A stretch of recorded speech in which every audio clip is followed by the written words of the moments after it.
बिस्मिल्लाहिर्रहमानिर्रहीम। आज का मेरा लेक्चर जेंडर स्टडी के ऊपर है और जेंडर स्टडी का हमारा टॉपिक है सुफराज मूवमेंट में सुफरागेट मूवमेंट जिसको हम कहते हैं, या राइट टू वोट के ऊपर जो है वो मैं आज लेक्चर दूंगा। इससे पहले मैंने एक लेक्चर दिया हुआ है, लेकिन वो रिटन मटेरियल के साथ नहीं, ये रिटन मटेरियल के साथ है।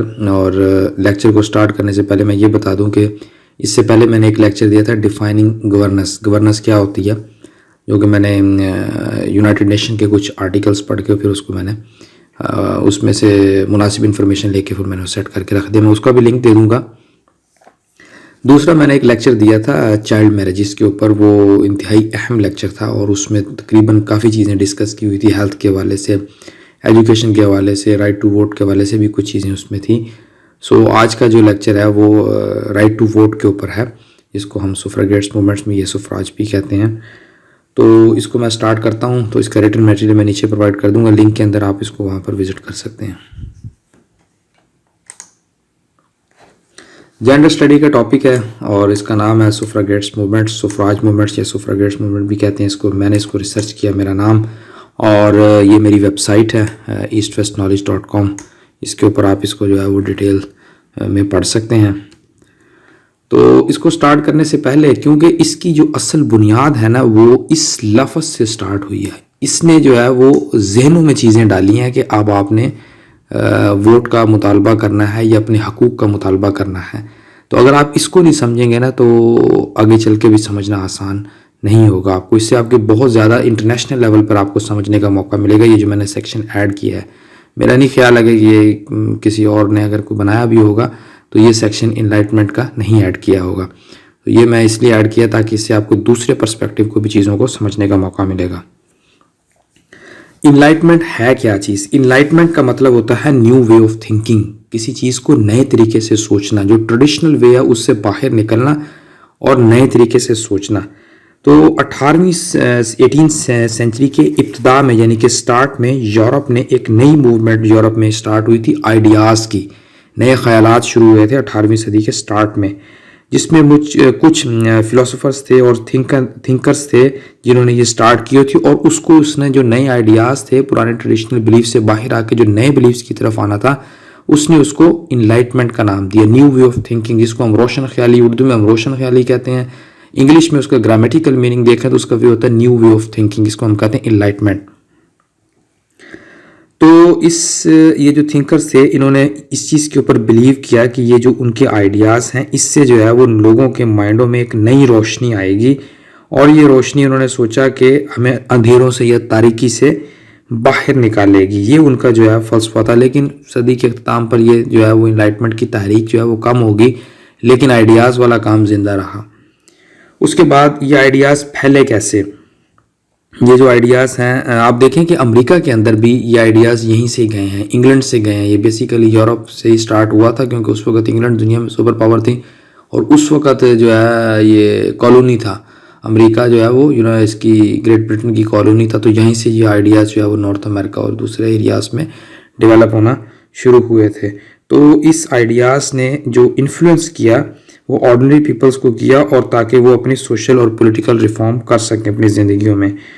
तो इससे फिर क्या हुआ कि हमें जो आज की हम इनलाइटमेंट देखते हैं, जो आज की रोशन ख्याली, जो डेवलपमेंट है दुनिया में, वो सारी यही है। उसकी वजह, इसकी पीछे ये बुनियाद ये है।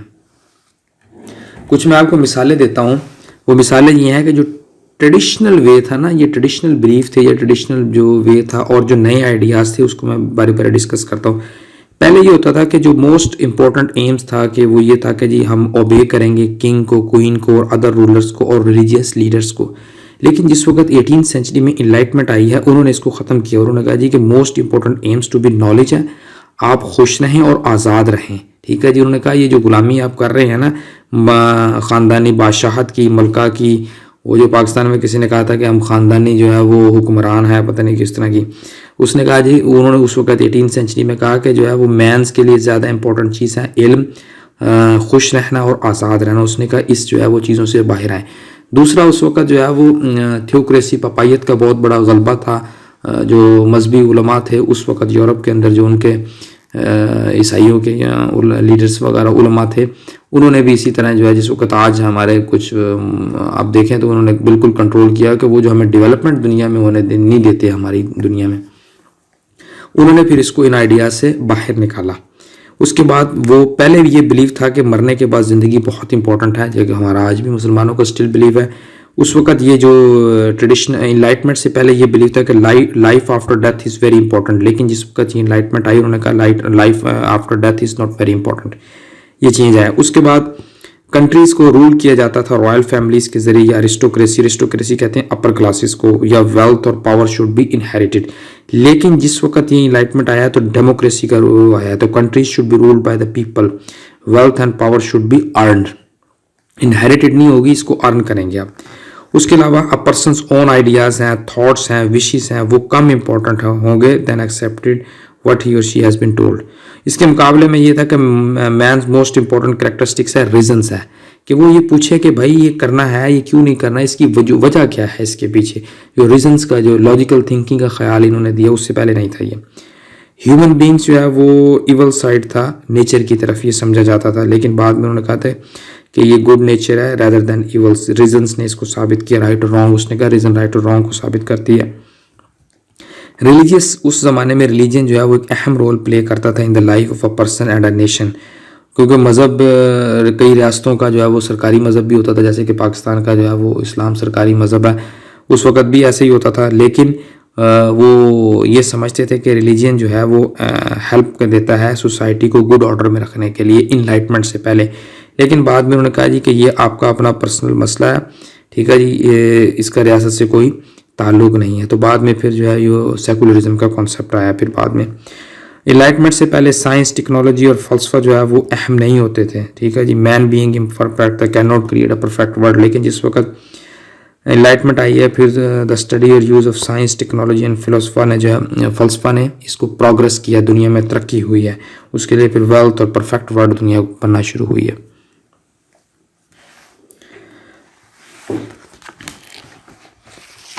अच्छा, अब है जी दूसरा सेक्शन है कि जिस वक्त ये बिगिनिंग ऑफ वुमेन राइट्स की मैं बात करता हूँ, बिगिनिंग ऑफ वुमेन राइट्स कहाँ से शुरू हुए थे, तो उसकी बुनियाद जो असल में लंदन से शुरू हुई है बुनियाद। फिर मैं अमेरिका का सेक्शन भी डिस्कस करूंगा और फिर उसमें तीसरे सेक्शन में ये जो इंडियन सब कॉन्टिनेंट्स में कैसे इन्फ्लुएंस आया है और फिर पाकिस्तान के अंदर कैसे इन्फ्लुएंस आया है, मैं इन तीनों चीज़ों को डिस्कस करूंगा। फिर जिसमें कायद आज़म की जो सिस्टर है उनका क्या रोल है, फिर बेगम राना लियाकत का क्या रोल है, इन सब को मैं डिस्कस करूंगा। लेकिन ये 3 लेक्चर्स पर मबनी होगा। दूसरे में या तो फिर इंडियन सब कॉन्टिनेंट्स को देख लेंगे, फिर तीसरे में अमेरिकन, इस तरह करके मैं मैनेज करूँगा इसको मैं।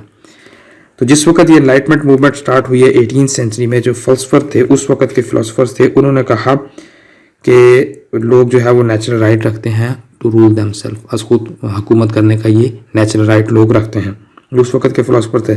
और गवर्नमेंट को चाहिए कि वो अपनी पावर जो है वो लोगों से शेयर करे, यानी कि जो गवर्नमेंट बनेगी वो लोगों की गवर्नमेंट होनी चाहिए, ठीक है जी। वो रॉयल फैमिलीज़ के ऊपर मबनी गवर्नमेंट नहीं होनी चाहिए।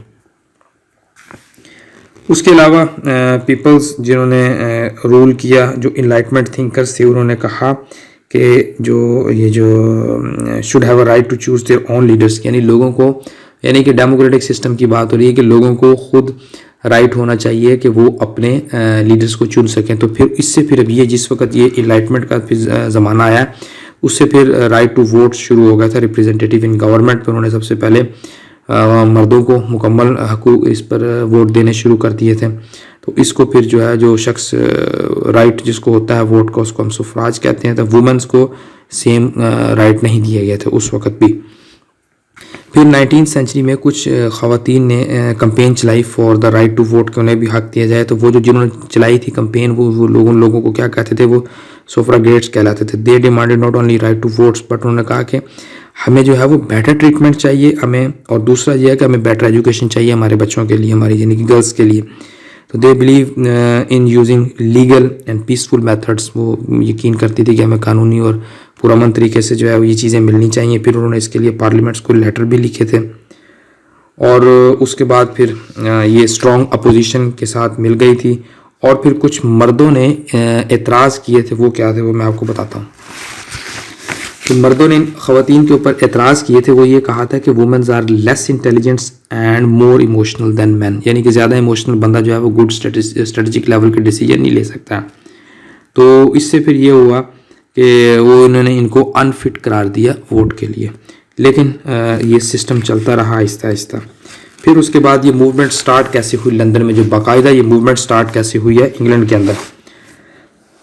इन the early years of the 20th century, ये मिडिल क्लास जो लोग ख़वातीन थी मिडिल क्लास की, वो घर से बाहर काम करने लग गई थी।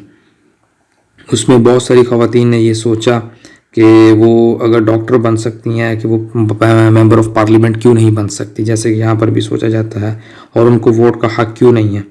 तो कुछ सुफ्रागेट्स ने डिसाइड किया कि वुमेंस को बहुत ज़्यादा यूज़ कर लिया गया है, अब जो है वो उनको अपने हकूक़ के लिए खड़ा होना चाहिए। तो इसके लिए लंदन से पहली दफ़ा 1930 के अंदर 3 के अंदर एक फेमिनिस्ट थी, उनका नाम था एमलीन पैंक्रस्ट।